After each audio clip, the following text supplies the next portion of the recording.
everyone and welcome back to Jubilee Road. So, no guesses what we're doing today, is there, by the title and what's in front of the camera. So in today's video then, I will be showing you the Virgin Class 390 Pendolino, made by Hornby. We're going to go through the reasons why I have this, and then we'll have a running session towards the end of the video. So yeah, here is the Virgin Class 390 Pendolino. Now these were introduced, the real ones, by Virgin Trains quite some years ago. They're tilting trains here in the UK, and they are electric trains as well.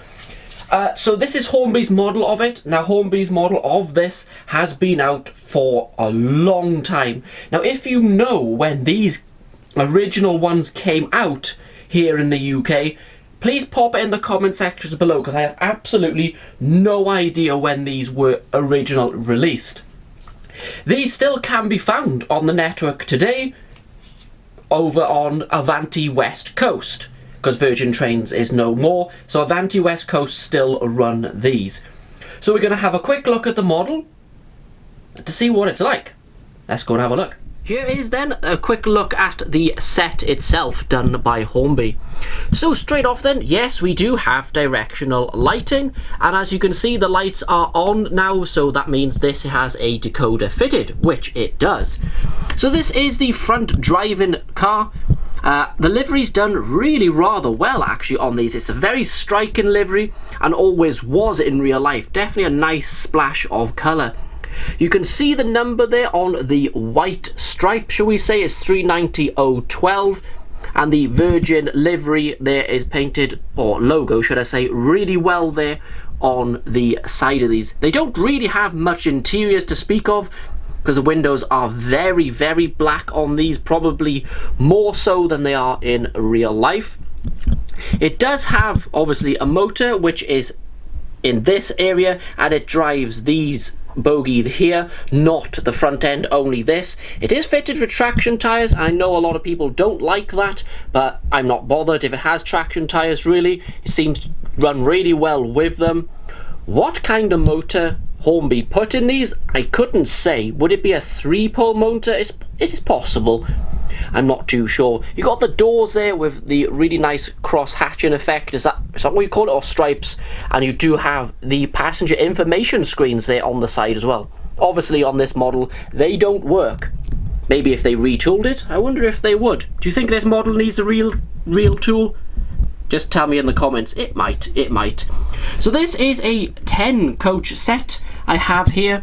There is a pantograph coach here, and there is one at the other end. This one's got slight damage on it, so I might see if I can get a few replacement parts for that. I'm not sure if that's possible, but we'll see.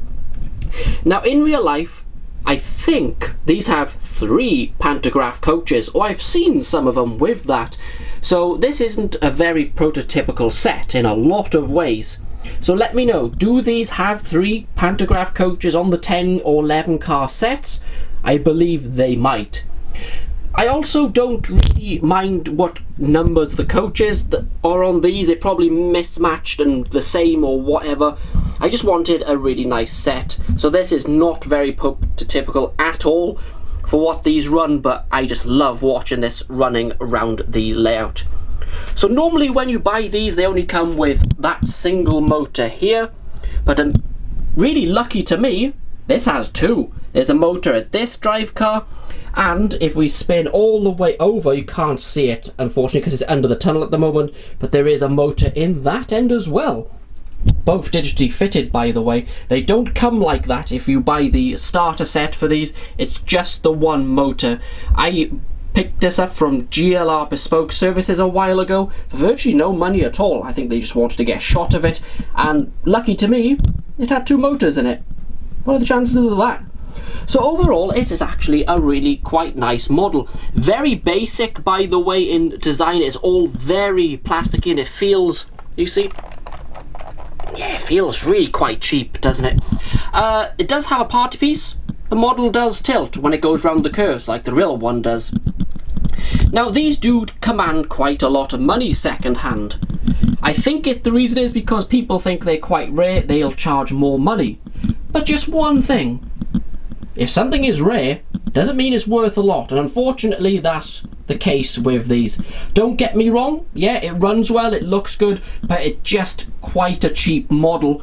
And when people are trying to charge upwards of 60, 70, maybe even £80 for one of these coaches, that is a little bit silly, isn't it? But I'll leave that up to you and your thoughts on that. So overall, yes, I do like the model. So let's get over now to see why I actually have this. Might be a strange question, but have a listen. Well, there we go. We had a quick look at the model there. I'm sure you think it looks really nice, and it does. So here is the question and why I'm actually doing this video in the first place. Why do I have this Class 390? Now that might be a slightly strange question or obvious question to you, but it really isn't. So if you've been following the channel long enough, you know what kind of locos I buy, or you might not. You're probably thinking, hang on a minute, you buy anything and everything from all over the world and everything. Not quite.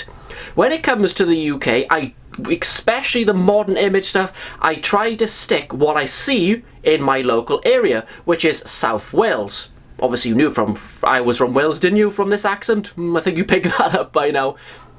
But we don't get electric trains here in South Wales. Or we do as far as Cardiff. They cancelled the electrification between Cardiff and Swansea, and that's the part of line where I actually live. So we don't get electric trains here at all. We do get the 800s, but they're on their diesel engines once they come down this way, and you know my thoughts on them. Horrible things. Absolutely horrible. I'd much rather travel on one of these. So why do I have this then? It doesn't fit in, really, does it, with the modern image I've got running here. The reason why, it's my favourite train to travel on in the UK. It's as simple as that, really. I don't think any other train comes as close as how good these are to travel on. The comfort is fantastic, they're quiet, smooth, and that tilting action is really quite interesting. Quite unique in the UK, really not a lot of trains do that, but I'm really happy I picked this up.